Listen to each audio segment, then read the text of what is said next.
It still hasn't quite sunk in that, and basically things are good. My lymph nodes are gone, the cancer's gone, the tumor's gone. It's amazing. The processes, everything they have here. It's can be speechless sometimes with it.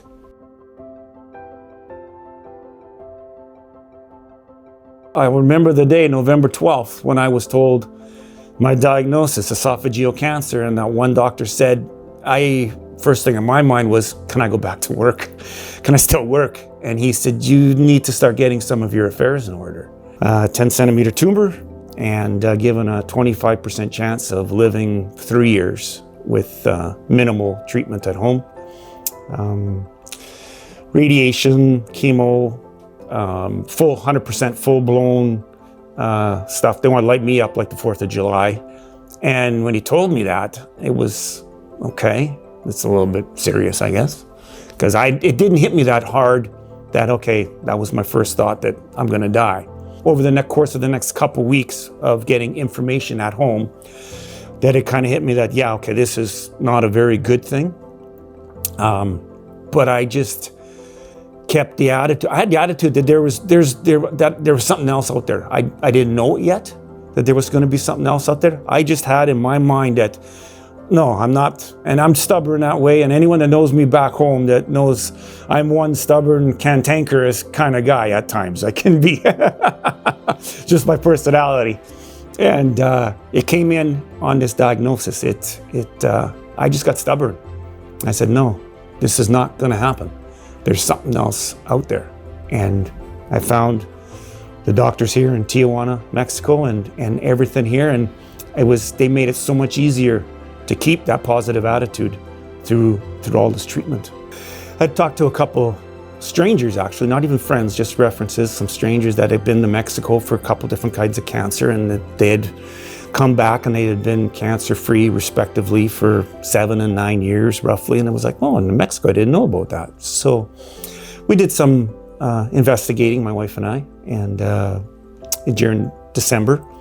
And we deemed, after making some phone calls and got in touch with a lady back home, a medical consultant with Global Healthcare Connections, very helpful lady there. She told us about Mexico down here and all the doctors and the different treatments and what was available. And in December, right around the Christmas time, we decided that, yeah, we're gonna come to Mexico. This is where we'll come down. They offered us hope. I had no hope at home, zero. Here, we had hope. So we jumped on a plane December 31st, got down here January 1st, started treatment on January 3rd. Radiation for a couple of weeks, low dose radiation, which worked really well. Then 3 weeks of immunotherapy, low dose chemo, and helped work on my tumor, which worked really well. We did some scans after that, some PET scans, and we were able to, the doctors here, I say we, they're the ones that did it, not me. I'm just tagging along. They were able to get my tumor from 10 centimeters down to 3 centimeters, which was remarkable. Just beginning with a 10 centimeter tumor was a daunting task for the doctors here. Even at home, that was one of the issues that I had against me at home, was the size of the tumor. It was very big. And so it was big here too for them. So we got it down to 3 centimeters, which was fantastic. And then, so we played with it a little bit more, see if we could get some more shrinkage. And then the outgoing plan was then to eventually have surgery and remove what was left of the tumor. So we had a little issue with the surgical part. They were gonna cut me and then pull out my esophagus, take a piece of my stomach, and like gastro bypass surgery, make a new esophagus, pull it into place, and then stitch me up and everything would be good. But part of my tumor up top was touching my pulmonary artery or vein. And we couldn't see enough separation in the PET scan. There was one little spot, about 3/4 of an inch, where they weren't sure if it had grown together or not, and they needed that separation. And if we were able to separate that and rip that artery or puncture that artery, well, you bleed to death in about a minute. There's not a doctor in the world that'll save you. So it was decided to go in and we'll do exploratory surgery. The doctor could see with his own eyes, with the tumor and the artery, what he was actually dealing with. And if it looked good, then he would just keep progressing with the surgery and we'd move forward to do the whole surgery. So we got in there and he couldn't move forward. For some reason, my oxygen levels would drop on the day of the surgery when he got in there. I had to deflate my lung and then go across my lung to get to the esophagus to operate, but my oxygen level would drop 50%. So he had to back out, reinflate the lung, let my oxygen levels come back up again. Once I did, deflate the lung again, go back in, my oxygen level would drop back. So this went on for 3 times. So he pulled out, sewed me up, stitched me up, and then that was the end of the surgery. He got a biopsy, a really good biopsy. We sent the biopsy off for pathology to get it checked. And the biopsy came back with 0 live cancer cells. So it was like, okay. We were pretty surprised. It's good news. And so then I was out of the hospital about 5 days later and then that's when we got that good news. And so it was, okay, so we're gonna do, what did we do? Endoscopy now. They wanted to do an endoscopy, send the camera down inside and get a look on the inside. So we did that 2 weeks ago. We did the endoscopy and we got back a bunch of pictures and we were looking at the pictures and to the doctor's surprise, and I can't say my surprise because I didn't know what to look for. But the doctor's surprise, we're looking at the pictures and they can't believe, but the pictures were all clear as a whistle. They were expecting to see some remnants of the tumor. 4 inches, 10 centimeters is a fair big tumor. And they were looking at the pictures and there's nothing there. There's no remnants, there's no pieces, there's no nothing. It's like there was never a tumor there, it was gone. And it was like, they just couldn't, it was like, this is amazing. Part of my treatment process, because there was lots of different treatments that we did here. And they all varied. It's just not like driving a car from point A to point B and you look at the roadmap. You lay out a roadmap here. They start with it. This is our map and you lay out, this is where we want to go. But during this step, because we're dealing with the human body and it responds differently, we had to make different changes along the way, and which is natural.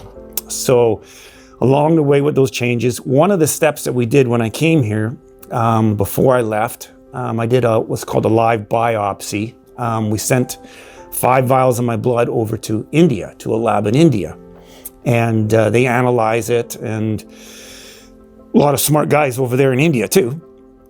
And I got back a 45-page blood report, which on 5 vials of blood is a lot of report. And they identify a lot of things in there. They identify the pathways the cancer was using in my body, where it was going and everything.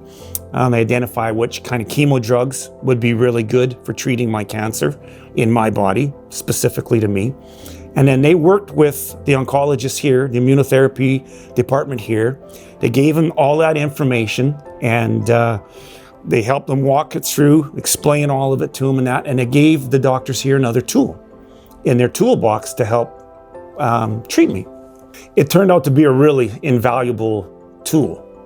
They have used it before. It's a fairly new process, but yeah, it gave us such positive results that the lab in India is now doing a medical paper on my case because of the astounding results that we've had to go from A to B, even though we've taken some twists on the road, but to get to the end, that they're doing a medical study and they're going to publish it, get it out there, and hopefully other doctors and other people can see that there's other treatments out there available to help. Cancer doesn't have to be a death sentence.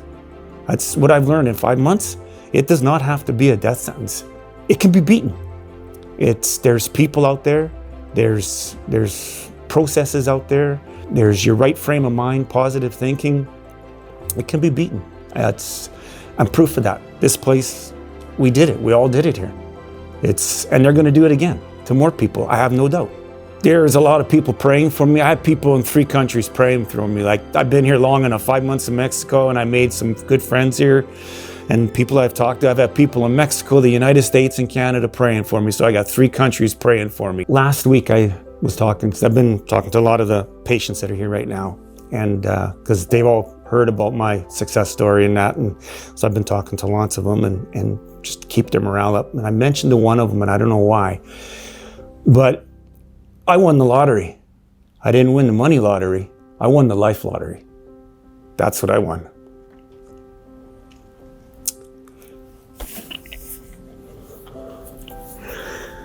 My God.